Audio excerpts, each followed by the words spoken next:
കേരളത്തിൽ വലിയ ജനകീയ പ്രക്ഷോഭങ്ങൾക്കും രാഷ്ട്രീയ തർക്കങ്ങൾക്കും വഴിവെച്ച തിരുവനന്തപുരം കാസർഗോഡ് സിൽവർ ലൈൻ പദ്ധതി സർക്കാർ ഔദ്യോഗികമായി പൂർണ്ണമായി ഉപേക്ഷിച്ചതോടെ സ്വാഭാവികമായി ഒരു ബദൽ പദ്ധതി ചർച്ചകൾ നടക്കുകയാണ്. സിൽവർ ലൈന് പകരമായി വന്ദേ ഭാരത് ഉൾപ്പെടെയുള്ള അത്യാധുനിക ട്രെയിനുകൾക്കും ചരക്ക് തീവണ്ടികൾക്കും ഒരേപോലെ സഞ്ചരിക്കാവുന്ന തരത്തിലുള്ള പുതിയ ബ്രോഡ്ഗേജ് അതിവേഗ റെയിൽ ഇടനാഴി നടപ്പാക്കാനാണ് സതീശൻ സർക്കാർ ലക്ഷ്യമിടുന്നത്.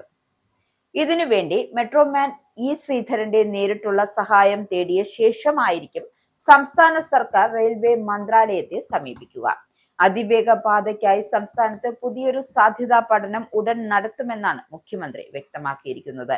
സിൽവർ ലൈൻ പദ്ധതി റദ്ദാക്കിയ സാഹചര്യത്തിൽ 11 ജില്ലകളിലായി സ്ഥാപിച്ചിരുന്ന 8,000-ഓളം വരുന്ന വിവാദ മഞ്ഞക്കുറ്റികൾ എത്രയും വേഗം പിഴുതുമാറ്റാൻ റവന്യൂ മന്ത്രി AP അനിൽകുമാർ ഉത്തരവിട്ടു. ഏകദേശം 1.62 കോടി രൂപ ചെലവഴിച്ചായിരുന്നു മുൻ സർക്കാർ ഈ കുറ്റികൾ സ്ഥാപിച്ചിരുന്നത്.